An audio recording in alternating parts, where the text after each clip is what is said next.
my name is Melly Jen Dacoy, Backstore Blackpan. So my topic is all about definition of ethics and science and technology, understanding ethics as a set of moral principles that govern. So ethics and science and technology refers the set of moral principles and guidelines that help scientists, researchers, and responsible when creating or using scientific knowledge as technological innovation. So, when we say ethics is a set of moral principles that govern, means that ethics provide rules and guidelines.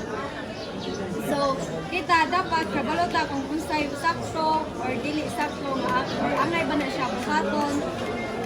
Then, kung sa kuan pa na sa social media pa na is matawag na siya o kana ay kung sa social media pa na is think before you click. Think, yes. Nya, click. Nya kanang nag-talk man ta about sa ethics, so mag-talk sa ta about sa science and technology. So, ethics help or makatabang na siya sa mga scientists, researchers, or kanang developers nga magkahimo og kanang decision nga safe or unfair and respectful natong tanan or sa atong environment.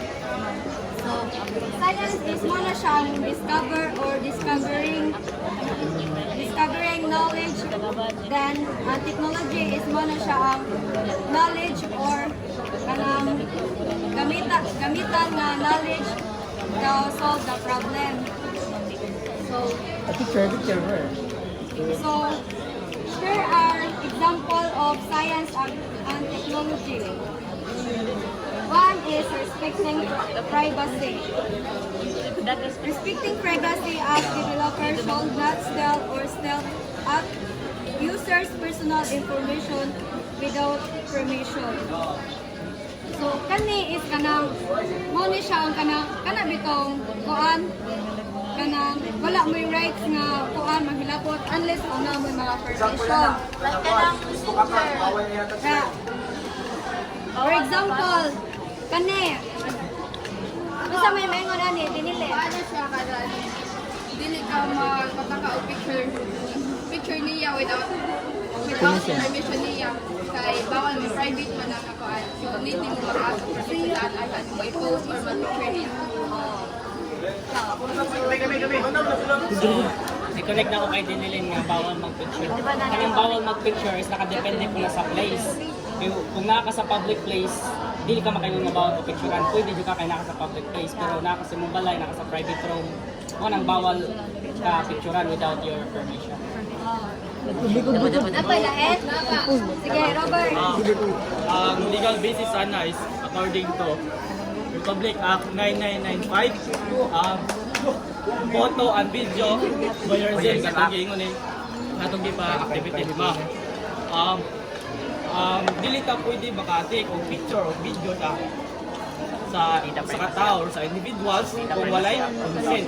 Dapat mangayo ka tag consent kung mo-take ta og video.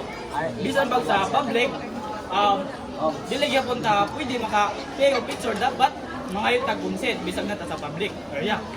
Kahit naman tayo privacy, naman tayo individual's privacy. Okay, kontra na ako, balik. Salita ko. Kung naka ka sa public place, dili na magamit ka ng RA 9995. Dili na nato magamit, kaya naman ka sa public place.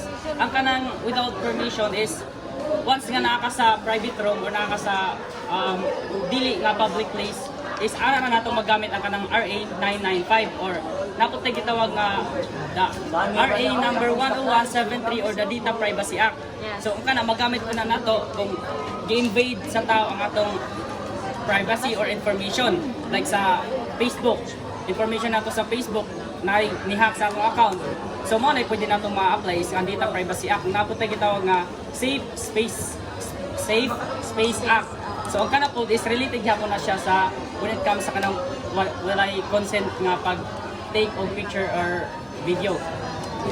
Yes, pwede pwede siya ma-picture kay public, pero ngayon kay i-post nila kay in the blurry, or Yes. Good luck! Di ba? Ito na yung meaning na. Meaning ano yung kaya ko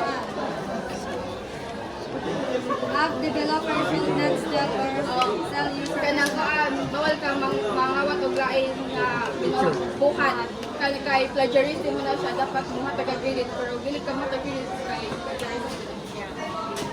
Mga example sa respecting privacy. Ikaduha kay honest research. So, a scientist must report else result and should not fake data to make their experiment long successful. So, intahay ako kana bitong kanang kung usang swell ang mo grow para mo grow bitong faster kanang even if kanang mga hypothesis, di ba? Di ba?